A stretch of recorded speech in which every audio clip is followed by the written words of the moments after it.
Howdy ho, Arkansas Pilgrim here again with a quick tip for anyone that happens to have one of the non-freezing faucets, or hydrants as they're called. Handy thing to do is to put another valve on the bottom that you can use to more easily control the flow. And then during the non-freezing time of the year, just leave it on all the time, the main handle on. That way it saves wear and tear on the inner parts of the hydrant.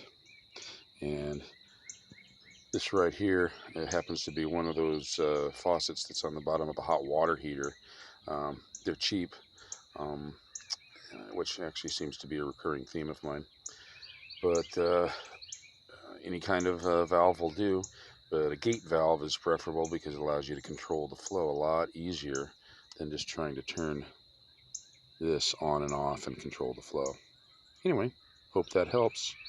And remember, do what you can with what you have, where you are.